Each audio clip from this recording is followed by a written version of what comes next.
artigo dos 28 da breve exposição das doutrinas fundamentais do cristianismo, o primeiro artigo, o qual nós já ouvimos falar, ele tem como título do testemunho da natureza quanto à existência de Deus.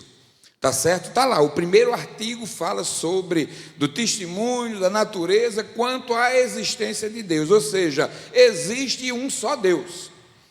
Nós fomos ensinados, nós fomos treinados, a palavra de Deus nos ensina, nos mostra que existe um só Deus. Se você for para Deuteronômio, capítulo 6, o versículo 4, ele diz assim: ouve Israel, o Senhor nosso Deus é o único Senhor. Essa é a palavra, pois naquele momento ali, aquele povo estava querendo, amado. A gente olha, quando Deus chamou Moisés ali para aquele monte, quando ele subiu, passou 40 dias e 40 noites ali conversando com Deus, recebendo de Deus as tábuas. Chega a tal ponto que Deus olha para aquele homem e diz assim: desce porque o teu povo se corrompeu, desce porque o teu povo está lá embaixo corrompido, deixaram o primeiro amor, perderam o interesse de adorar o teu Deus. E Moisés desce ali, quando olha de longe, não chega nem até próximo a eles, e vê toda aquela orgia, toda aquela festa, construíram um bezerro de ouro, e ali começaram a adorar, começaram a dançar. Imagina a bebedeira, tudo quanto estava acontecendo ali, a ira do Senhor se acendeu, Moisés joga aquelas tábuas dali, e quando desce aquela tábua ali, diz a palavra que abre uma cratera, e aqueles que estavam naquela prática foram sucumbidos, foram enterrados, foram mortos ali. Ou seja, esse primeiro artigo nos dá um testemunho acerca da existência de Deus, do testemunho da natureza quanto à existência dele. Existe um só Deus, ou seja, ele não é um Deus parado, não é um Deus estático, mas ele é um Deus vivo e pessoal. Ele é um Deus vivo que está na tua casa, é um Deus vivo que está na tua casa, na sua casa, na minha casa, é um Deus vivo que está ao nosso lado, é um Deus vivo que está dentro de nós, é um Deus vivo que está na nossa frente, é um Deus vivo que está fazendo tudo por mim e por você, é um Deus vivo que trabalha em prol do seu povo, é um Deus vivo que trabalha em prol da sua igreja. Além de ele ser único, ele é um Deus vivo e pessoal, ou seja, suas obras no céu e na terra manifestam não meramente que existe, mas que possui sabedoria, poder e bondade, tão vastos que os homens não podem compreender.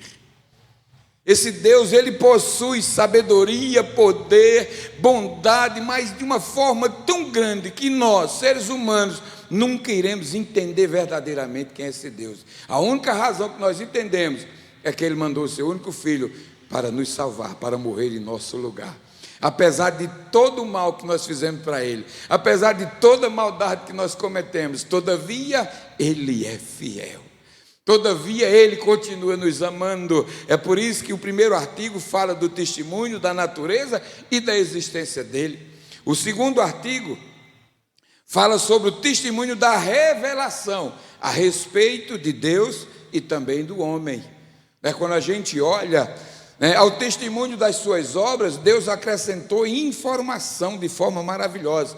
Quando a gente olha Hebreus, carta aos Hebreus, capítulo 1, o versículo 1, ele diz assim: havendo Deus antigamente, lá no Antigo Testamento, havendo Deus antigamente falado muitas vezes e de muitas maneiras aos pais, pelos profetas, a nós, falou-nos nesses últimos dias através do seu Filho Jesus Cristo.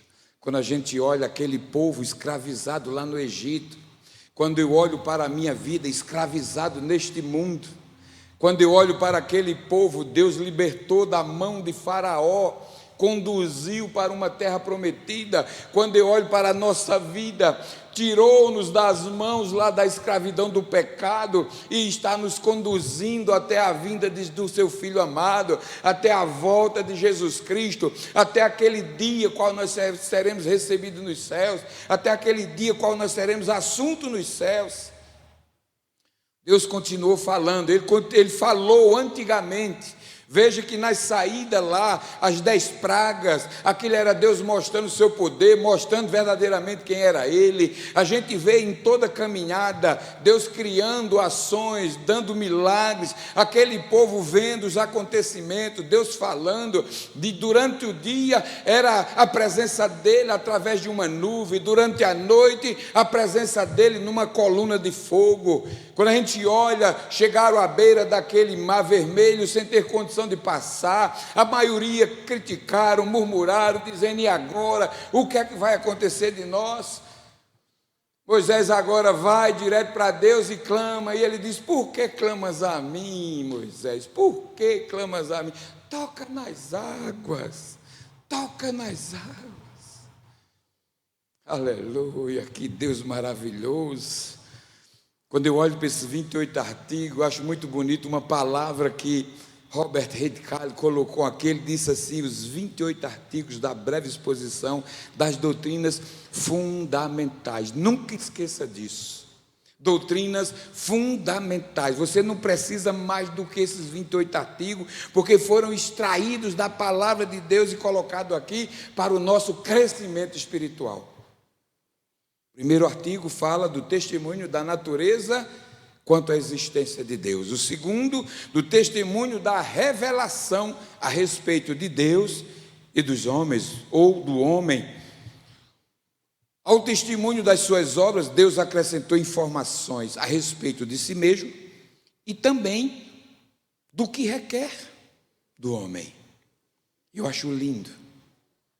Quando a gente vai lá para 2 Timóteo, capítulo 3, o versículo 15 e o versículo 16, diz o seguinte: e que desde a tua meninice sabes as sagradas escrituras que podem fazer-te sábio. E que desde a tua meninice sabes as sagradas escrituras que podem fazer-te sábio para a salvação pela fé que há em Cristo Jesus. O versículo 16 diz: toda a escritura ela é divinamente inspirada e proveitosa para ensinar, para redarguir, para corrigir e para instruir em justiça. Essa foi a ação, essa foi a informação, esta é a revelação a respeito de Deus e do homem, aquilo que Deus revelou acerca dele e também do que ele requer de mim e de você nessa noite.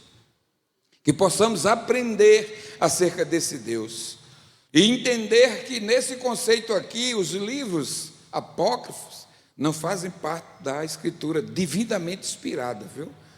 Porque aqueles que não foram aceitos não estavam como fosse livros inspirados pelo Espírito Santo. O terceiro artigo fala sobre a natureza dessa revelação. Que revelação? A revelação é da existência de Deus e a respeito de Deus e do homem. A natureza dessa revelação está no artigo 3º. Diz a palavra: as escrituras sagradas foram escritas por homens santos. As pessoas às vezes, amados, nos confrontam acerca disso, quando eu falei agora há pouco. Você crê na Bíblia como livro sagrado de Deus para o teu crescimento, para a tua vida, como bússola para você viver, e você responde: eu creio que ela é a palavra de Deus. Mas eles confrontam e dizem: mas também foram escritos por homens. Mas foram homens santos, usados por Deus, e fizeram aquilo que Deus queria que fizesse, e colocaram aquilo que Deus queria que fosse colocado. Tanto é que Deus não escondeu nada daquilo que Davi fez, tanto é que Deus não escondeu nada daquilo que Saul fez.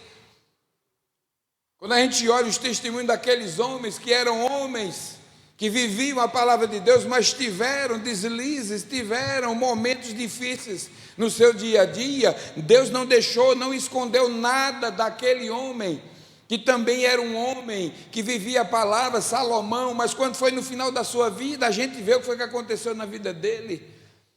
A gente olha, amados, da natureza dessa revelação. A palavra de Deus diz que as escrituras sagradas foram escritas por homens santos, inspirados por Deus, de maneira que as palavras que escreveram são as palavras de Deus. São as palavras de Deus. Seu valor é incalculável. Seu valor é incalculável. Aquele que medita, aquele que busca. É por isso que ele diz lá em Mateus 7, versículo 7: pedi, pedi, e dá-se-vos-á. Buscai e acharei. Batei e abri-se-vos-á. Porque aquele que busca, encontra. Aquele que bate, se abre.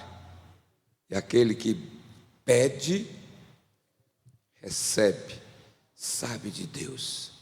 O valor primário dessa palavra é que eu e você viemos crescer em abundância sobre a sua vida. A natureza, ou seja, as escrituras sagradas foram escritas por homens sábios, inspirados por Deus, de maneira que as palavras que escreveram são as palavras de Deus. Seu valor é incalculável e devem ser lidas por todos os homens. Eu estava vendo um vídeo, um comentário aí de um pastor acerca de alguns que estão surgindo aí querendo mudar, querendo modificar a palavra, pois eles estão dizendo que a palavra de Deus já está ultrapassada. Amado, eu leio essa palavra, eu li essa palavra hoje, na hora que eu li, ela falou ao meu coração, como se ela tivesse sido escrita hoje. Quando eu leio essa palavra, eu recebo de Deus orientação de Deus naquele momento, porque essa palavra, como está escrita, ela é viva. Ela não é um livro parado, não é um autor, simplesmente um autor que escreveu um livro e a gente lê todos os dias aquele livro e permanece as mesmas frases. Entretanto, aqui, mas quando a gente lê, ela muda. Ela cresce dentro de nós, ela cria em nós uma perspectiva de vida, ela gera dentro de nós alegria, ela traz dentro de nós consolo, conforto, ela traz dentro de nós sabedoria, ela traz dentro de nós crescimento.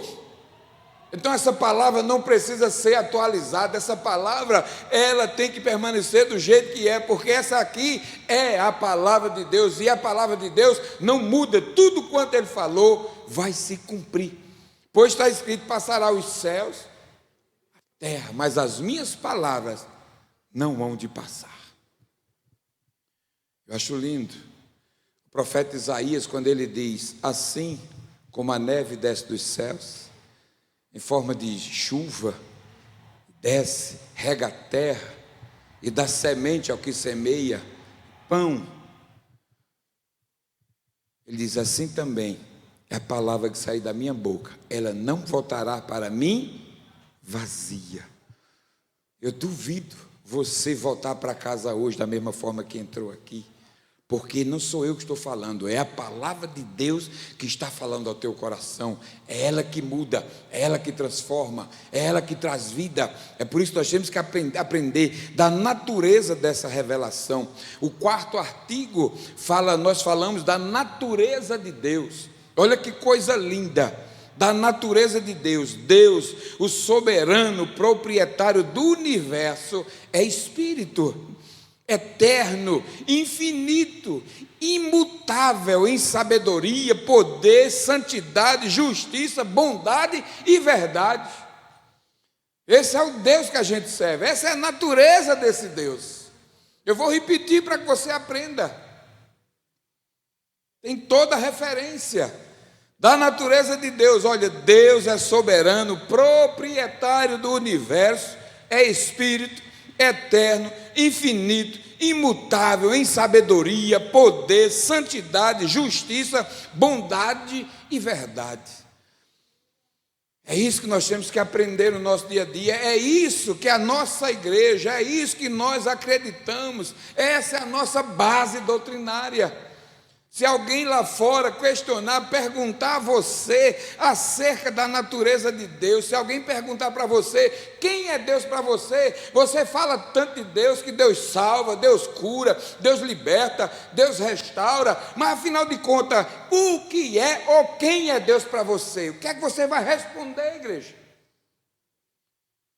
Você simplesmente responde: a base doutrinária da igreja que eu frequento, da igreja que eu sou membro, da igreja que eu estou lá há tanto tempo, a base doutrinária dela me ensina, porque está escrito na sua palavra, que Deus é soberano, Deus é proprietário do universo, Deus é espírito, Deus é eterno, Deus é infinito, Deus é imutável em sabedoria, em poder, em santidade, em justiça, em bondade e também em verdade.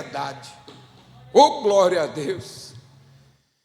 É isso que nós temos que aprender a defender. É isso que nós temos que aprender nos confrontos que as pessoas vêm. E muitas vezes nós somos confrontados dentro da nossa própria família.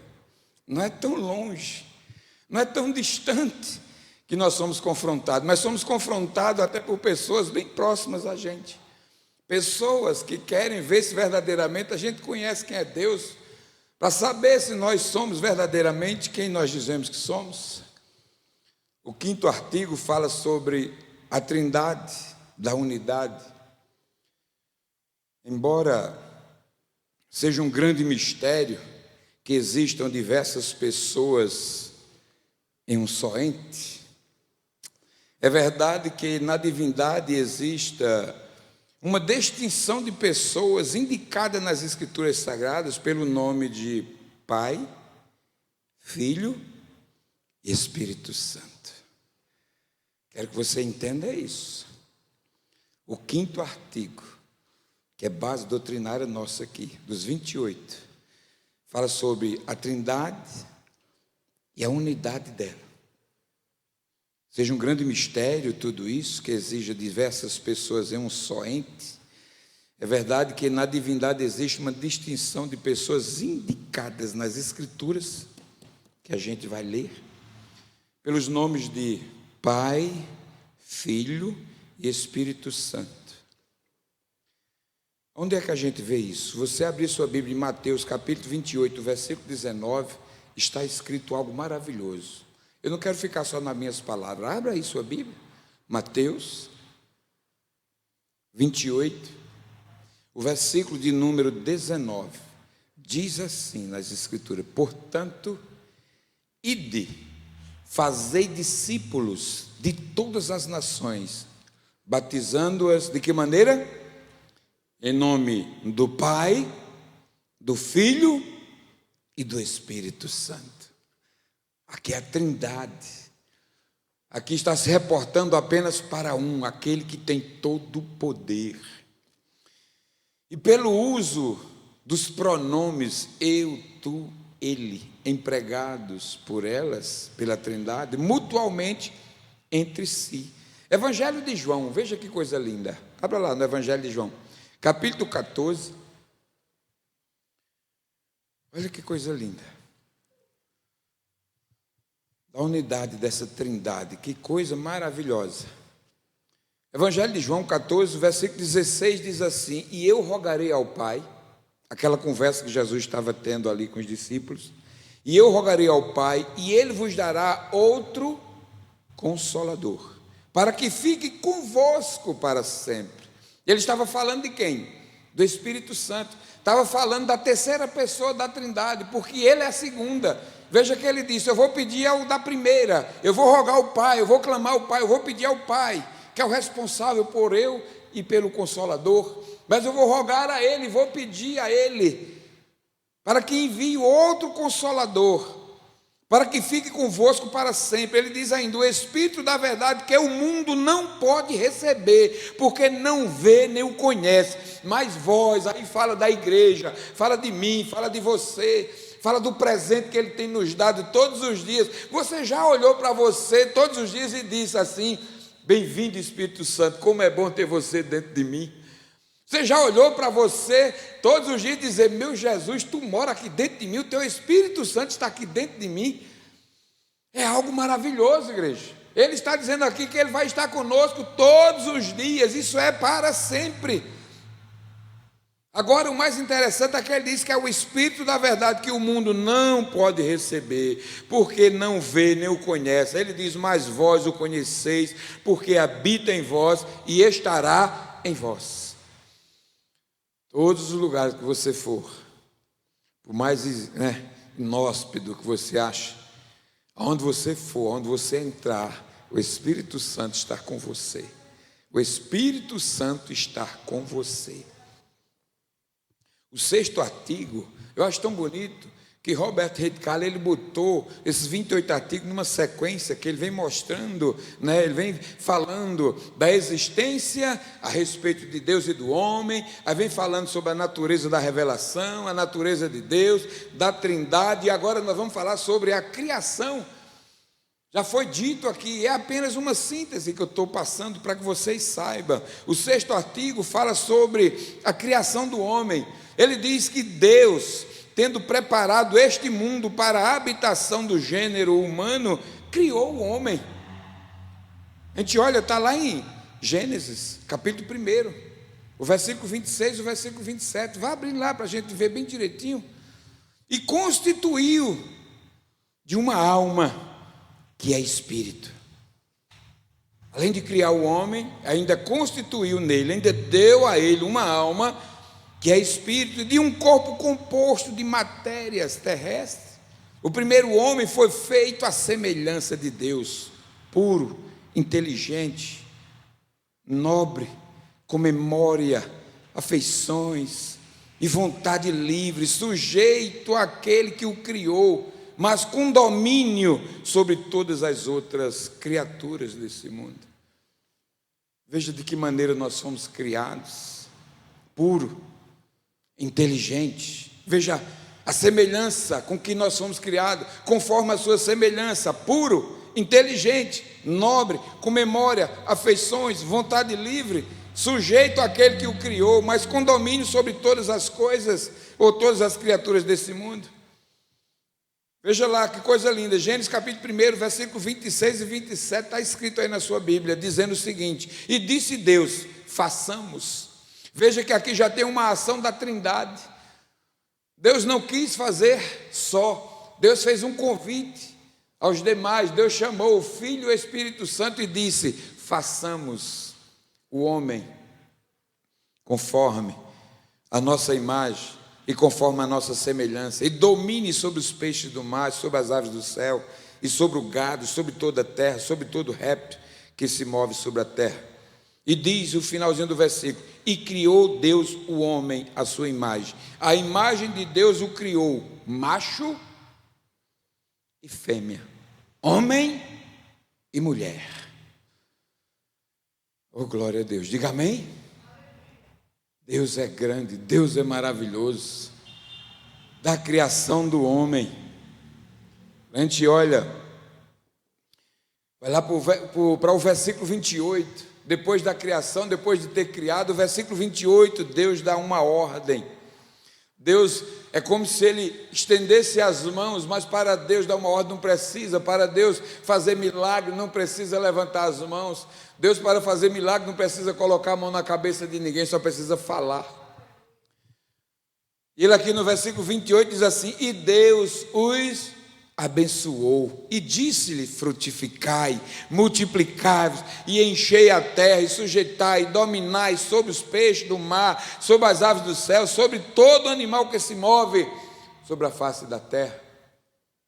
A gente olha no artigo de número 7, ele agora começa a falar sobre a queda do homem. O artigo 7 é da queda do homem. O homem é assim dotado e amado pelo Criador, como nós acabamos de falar. O homem foi criado puro, inteligente, nobre, com memória, afeição, vontade livre, mas se deixou levar, se deixou envolver pela cobiça, se deixou envolver pela palavra, sutileza no ouvido. Às vezes, amado, nós somos engordados, às vezes nós somos iludidos por alguma pessoa que quer falar bonito aos nossos ouvidos e acabamos dando ouvidos. Daqui a pouco estamos apenas nos desculpando diante de Deus, assim como fez Adão. Foi a mulher que tu me desse. Mas o artigo 7 fala sobre a queda do homem. Está lá escrito. Ou seja, Deus criou o homem perfeito, com todo amor, com toda a ação maravilhosa, a qual nós acabamos de ler, mas o homem assim dotado e amado pelo Criador era perfeito e perfeitamente feliz. Mas tentado por um espírito rebelde, chamado por Deus de Satanás, desobedeceu ao seu Criador, destruiu a harmonia em que estivera com Deus, perdeu a semelhança divina. Essa semelhança, a primeira coisa que o homem perdeu foi a pureza, o homem perdeu a inteligência, perdeu a nobreza, o homem perdeu a memória, não sabe mais o que faz da vida. Aí ele usa a memória achando que é ela que vai levar aos céus, é ela que vai se aproximar de Deus. Perdeu as afeições, perdeu o livre-arbítrio. É uma questão mais profunda. Eu sempre olho para o que Paulo fala acerca de livre-arbítrio. Quando Paulo diz assim, ele diz algo inteligente, ele diz assim: olha, o bem que é para mim fazer, este eu não faço, mas o mal que não é para mim fazer, este eu acabo fazendo, porque ele habita em mim. E aqui a gente vê, amado, a queda do homem, a gente vê a desorganização. Quando a gente vai lá para o livro do Gênesis, capítulo 6, versículo 6 ao 11, vamos ver isso aqui. Gênesis, capítulo 6, 3, aliás, do versículo 6 até o 11, disse mais: eu sou o Deus de teu pai, o Deus de Abraão, o Deus de Isaque, o Deus de Jacó. E Moisés encobriu o seu rosto, porque temeu em olhar para Deus. Destruiu a harmonia em que estivera com Deus, perdeu a semelhança divina, tornou-se corrupto e miserável deste modo vieram sobre ela a ruína e a morte. O versículo 7 diz assim: e disse, eu estou no Êxodo, eu não estou em Gênesis, aí foi longe. Gênesis 3, do versículo 6. E vendo a mulher que aquela árvore era boa para se comer e agradável aos olhos, cobiça, e árvore desejável para dar entendimento, tomou do seu fruto e comeu, e deu também a seu marido, e ele comeu com ela. Então foram abertos os olhos de ambos e conheceram que estavam nus. E coseram folhas de figueira e fizeram para si aventais. E ouviram a voz do Senhor Deus que passeava no jardim pela viração do dia. E escondeu-se Adão e sua mulher da presença do Senhor Deus entre as árvores do jardim. E chamou o Senhor Deus a Adão e disse-lhe: aonde estás, Adão? E ele, respondendo, ouvi a tua voz soar no jardim e temi, porque estava nu e me escondi. E disse Deus: quem te mostrou que estavas nu?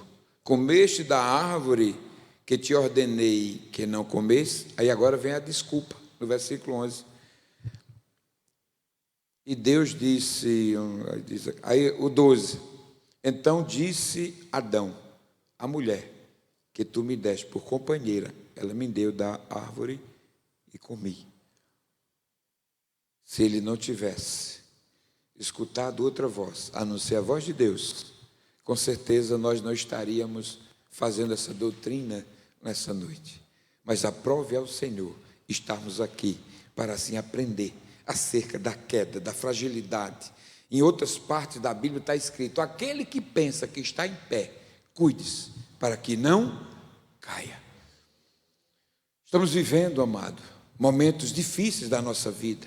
E se nós não tivermos cuidado, não tivermos atentos a esses ensinamentos, cultos doutrinários, se nós não estivermos aqui, se você estiver achando que ir para a igreja é apenas ouvir jargões e apenas ouvir palavras bonitas,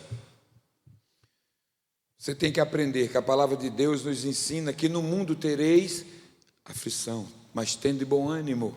Ou seja, a vida de um cristão, a luta de um cristão, ela é contínua. A dormir, ao acordar, é sempre diária as nossas lutas, tá certo? Então, mas vamos aprender que Deus é aquele que tem o melhor para nós.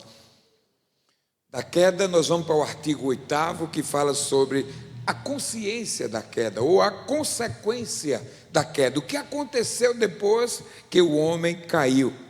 Estas não se limitam ao primeiro pecador.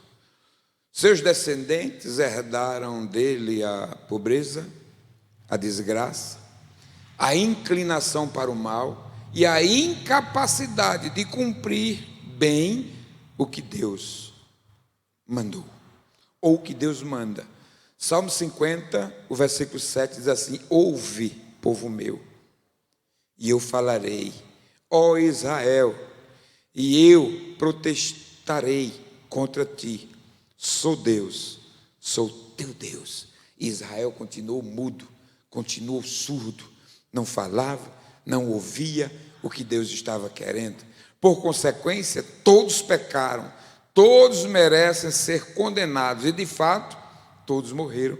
1 Coríntios 15, 21 diz: porque assim como a morte veio por um homem, também a ressurreição dos mortos veio por um homem, e esse homem chamado Cristo Jesus.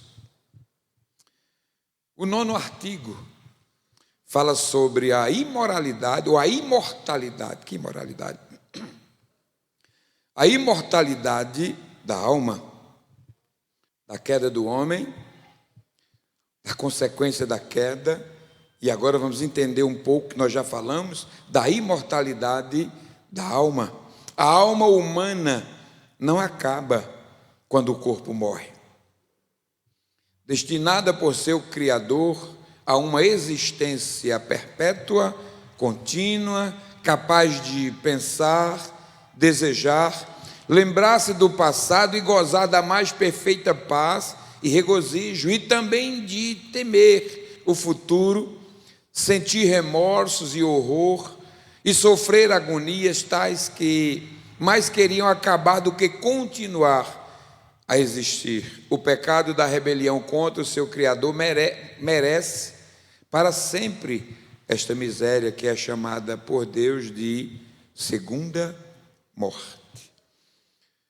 Tem muita gente que escuta apenas falar do inferno, mas a Bíblia fala que o inferno é como se fosse, quando a gente lê, a gente entende que o inferno é como se fosse apenas uma sala de espera, porque depois do juízo final, a Bíblia diz, amado, que vão ser lançados o inferno, e todos aqueles que praticaram a iniquidade serão lançados num lago que arde com fogo e enxofre. Ele diz, e esta é a segunda morte. A primeira era o inferno, a segunda vai ser lá no lago que arde com fogo e enxofre, preparado para os demônios e seus anjos e para todos aqueles que pecaram contra o Senhor.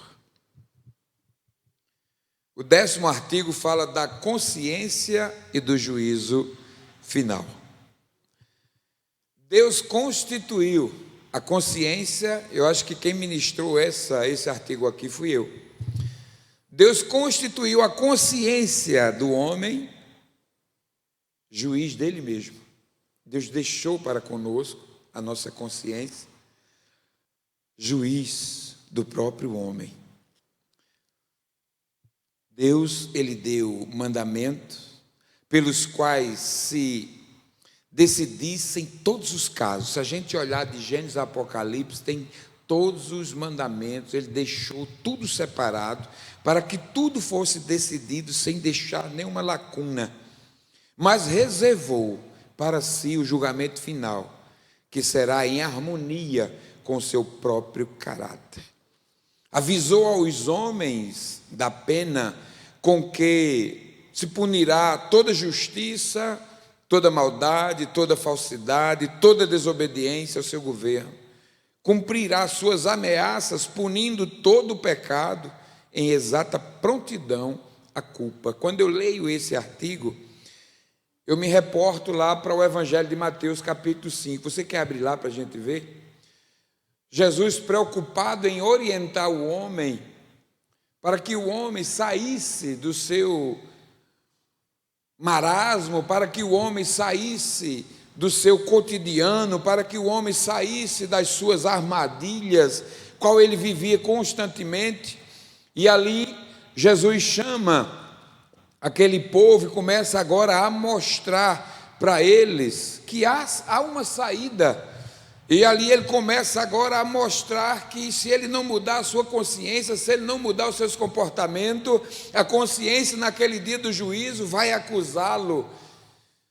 A pior coisa que tem, amado, é o homem saber que não vai para o céu, e saber que não vai para o céu, culpa dele, porque alguém comentou, alguém falou tanto de Jesus, alguém disse: olha, Jesus salva, Jesus cura, Jesus liberta, Jesus restaura, Jesus muda teu caráter, Jesus te dá oportunidade todos os dias. Imagina naquele dia final, quando ele se colocar de frente com o Senhor não vai dizer uma palavra, a consciência dele vai acusar e dizer: ei, vou para o inferno porque eu errei.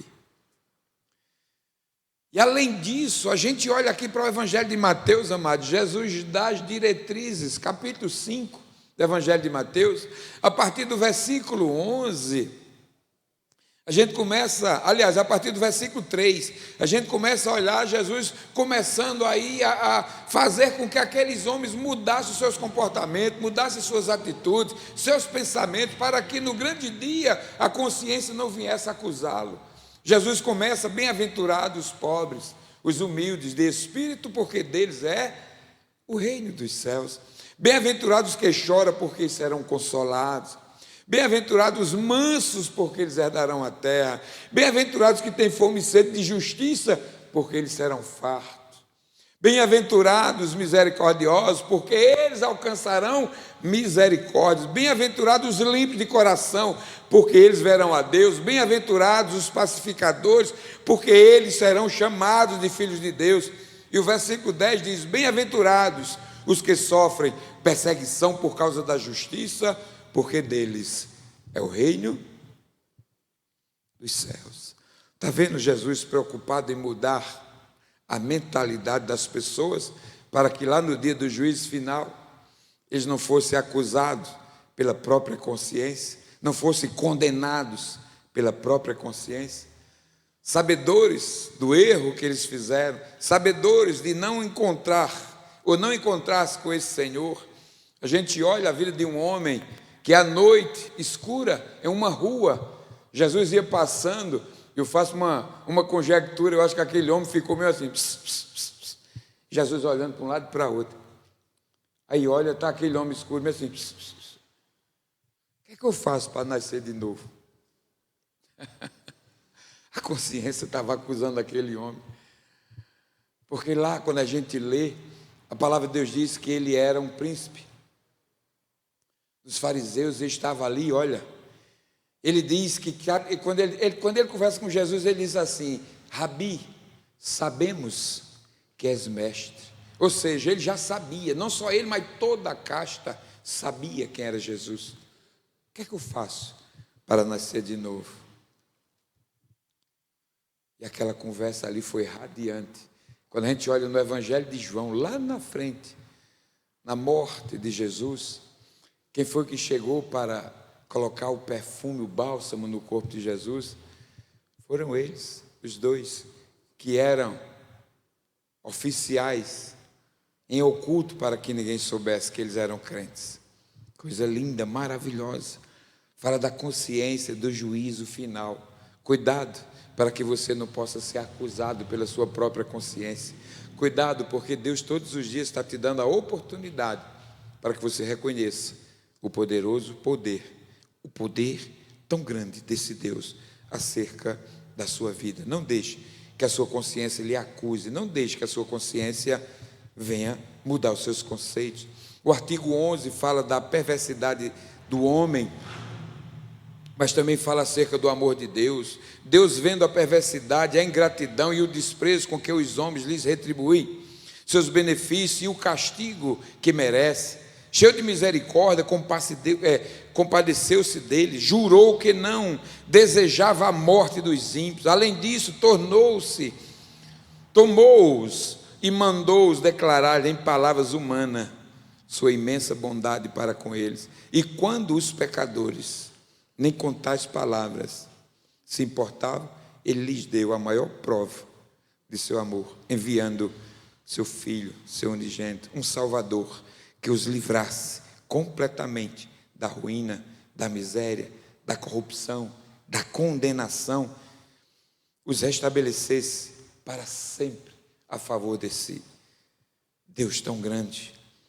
12º artigo, a origem da salvação. Essa salvação tão preciosa é digna do Altíssimo, não vem do homem, não vem de ninguém, não vem do nosso conhecimento, não vem do nosso entendimento, não vem do nosso conceito, vem de Deus. Essa salvação tão preciosa é digna do Altíssimo. O 13º artigo fala do autor da salvação. Foi adquirida, porém, pelo Filho, não com ouro, nem com prata, mas com sangue. Nós somos salvos porque Jesus morreu naquela cruz e ao terceiro dia ressuscitou.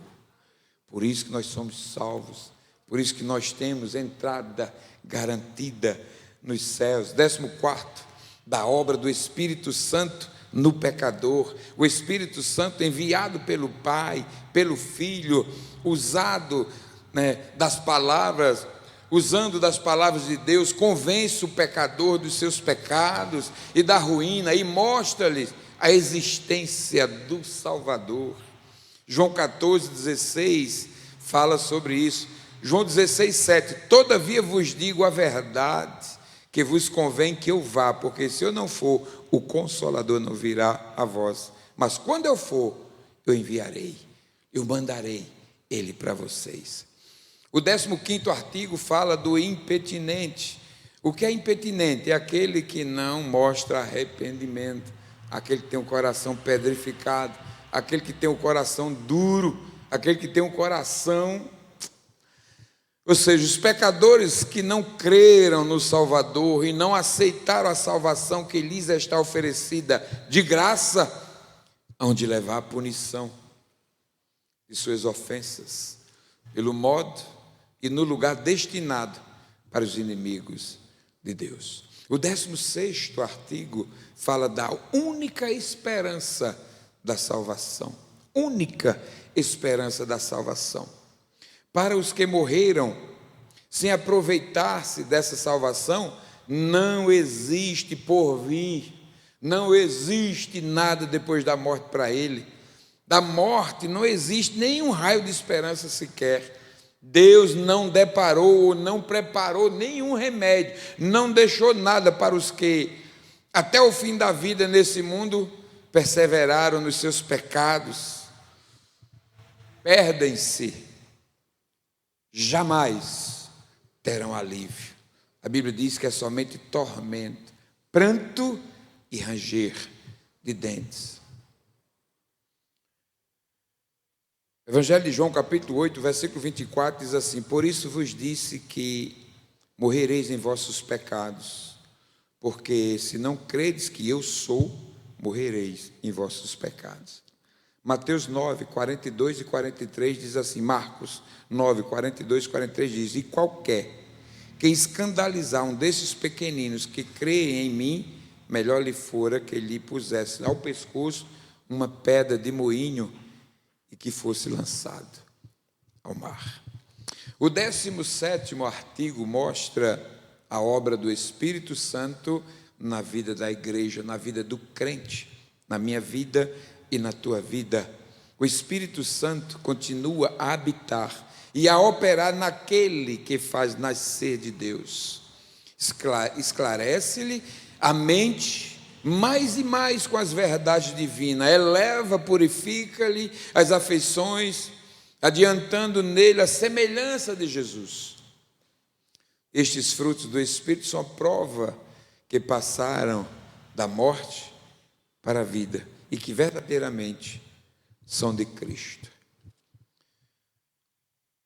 Artigo 18, da união do crente com Cristo e do poder para o seu serviço. Aqueles que têm o Espírito de Cristo estão unidos com Cristo. Amém? O 19, da união do corpo de Cristo. A igreja de Cristo no céu e na terra só compões, ou seja, só e compões de todos os sinceros crentes do Redentor ou no Redentor. Não adianta eu ou você não mudar por dentro. Cuidado, que a Bíblia nos adverte dizendo, a boca fala daquilo que o coração está cheio. Então, cuidado, para que a nossa boca não venha falar coisas que desagradam ao Todo-Poderoso, que desagradam ao Senhor, e com isso nós venhamos ser acusados pela nossa consciência. O 20º artigo fala dos deveres do crente. É obrigação de nós, como membros de uma igreja, nos reunir para fazer oração e dar louvores a Deus e também fazer o estudo da sua palavra. O artigo 21º fala sobre a obediência dos crentes. Ainda que os salvos não obtenham a salvação pela obediência à lei, senão pelos merecimentos de Jesus Cristo, recebem, todavia, esta palavra e todos os preceitos de Deus como um meio pelo qual Ele manifesta a sua vontade sobre o procedimento em cada um de nós, nos remidos. 22º fala sobre do sacerdócio dos crentes e dos dons do Espírito. Já fora dito isso aqui. Todos nós, cristãos sinceros, nós somos sacerdotes para oferecerem sacrifícios espirituais agradáveis a Deus por intermédio de Cristo Jesus.